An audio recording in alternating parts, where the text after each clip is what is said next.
Recently, the Palm Springs Kiwanis Club had another great speaker. Let's listen in. I'd like to talk about our brain today. I've talked about highways and a lot of other things, but I want to talk about our brain. And I want you all to think about the most horrible or wonderful nightmare or dream you ever had. Dreams are still there in our subconscious mind, and we have to think of dreams as being experiences because they wouldn't work if they weren't. We may think of them as flights of fancy, but when we dream, our brain doesn't know it's a dream. You see, I think there's a little office in the back of the brain that I call the brain office that produces all those incredible, scary, and wonderful dreams we have. And we have the power to dream millions of times faster than any computer. You think about Albert Einstein, for example. His brain was nothing compared to the complexity of everyone's brain, our computer, when it comes to dreaming. I think there's some kind of magic here because dreams are immensely complicated. And people wonder why they dream. Scientists have been wondering about that since the beginning of time.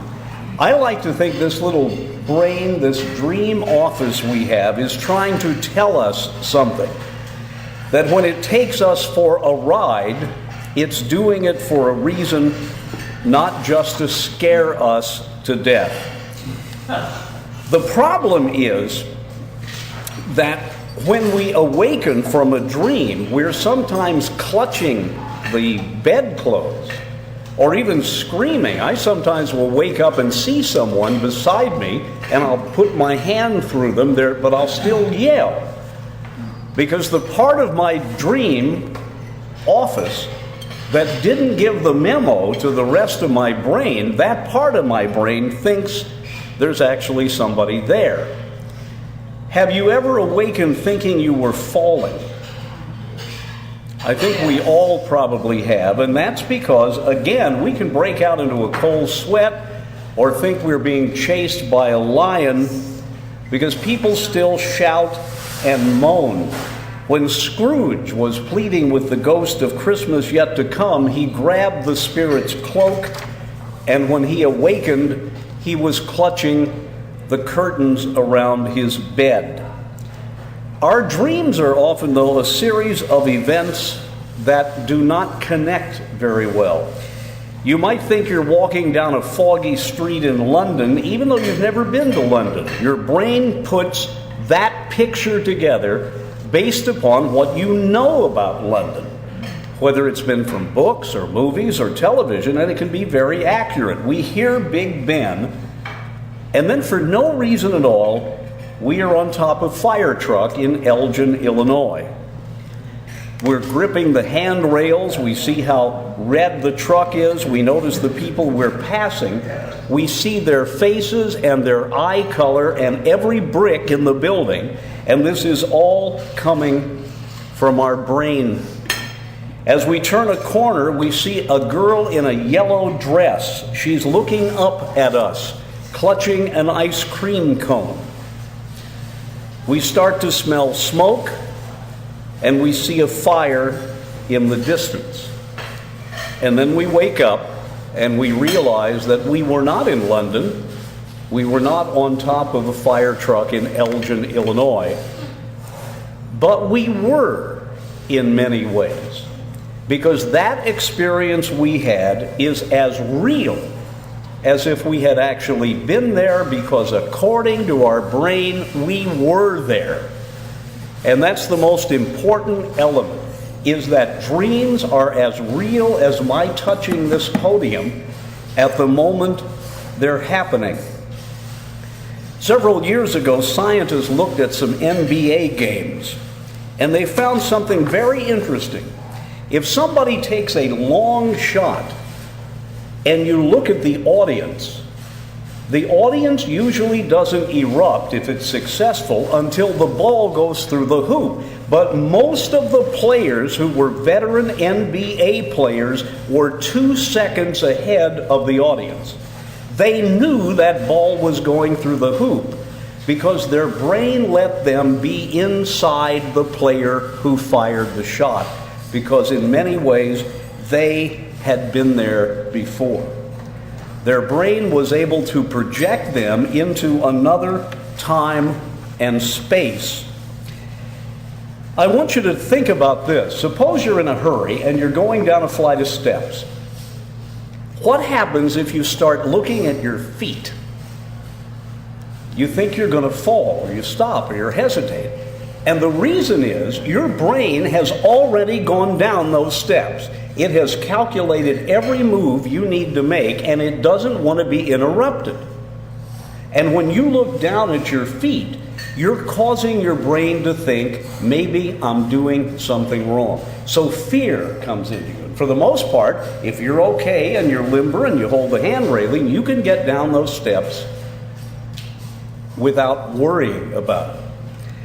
Also, the next time you're alone and you're walking towards something, why don't you think about this? Even if it's a black tile on the floor, if you walk across a room and look at that black tile, you will know 3 steps out whether your left foot or your right foot is going to cross that tile. Because your brain's already there. Your brain, unbeknownst to you, has actually calculated a plan because it assumes that you're going to pass that.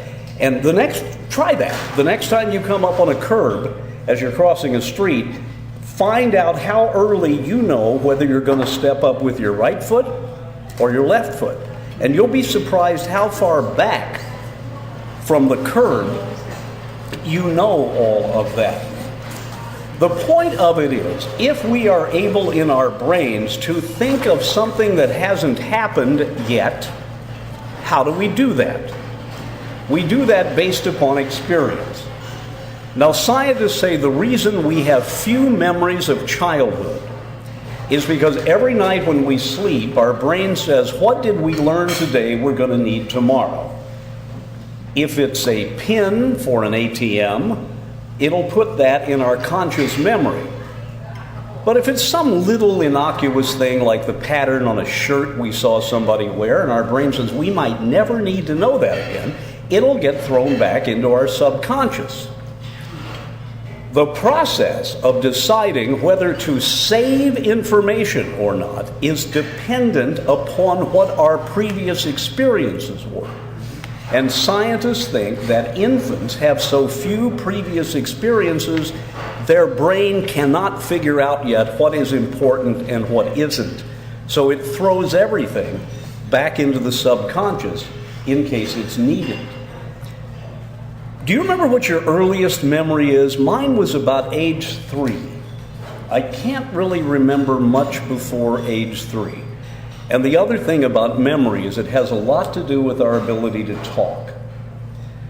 If you've ever heard that when you take notes during a class, you can remember it better because you're doing 2 things at once. You're taking it in up here and it's coming out your hand on paper. Well, the ability to talk has a lot to do with our ability to remember.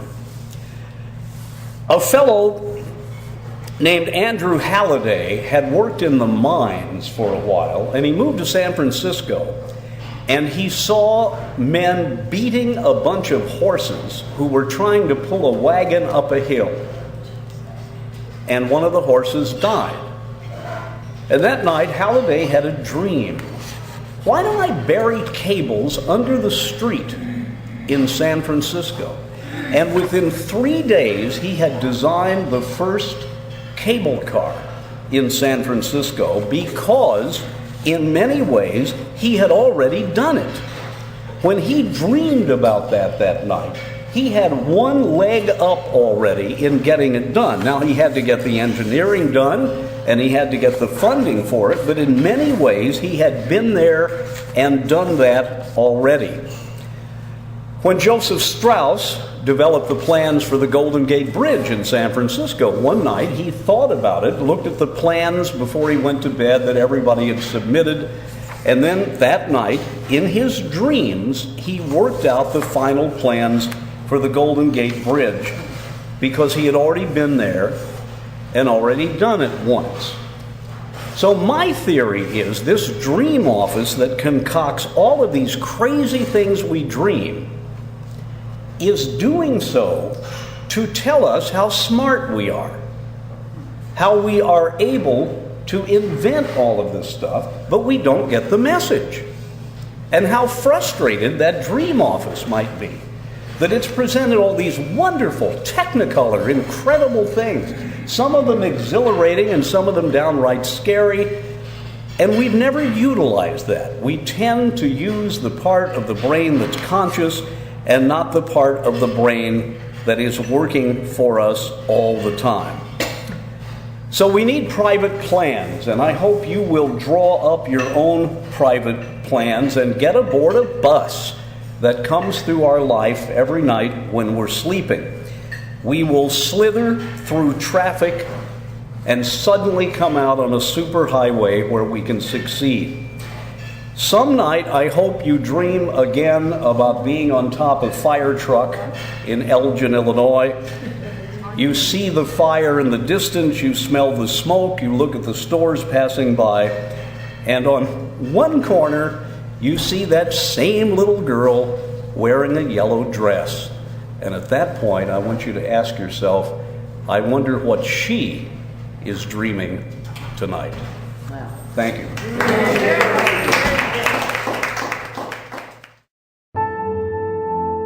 For more, go to KIWANISPalmSprings.org.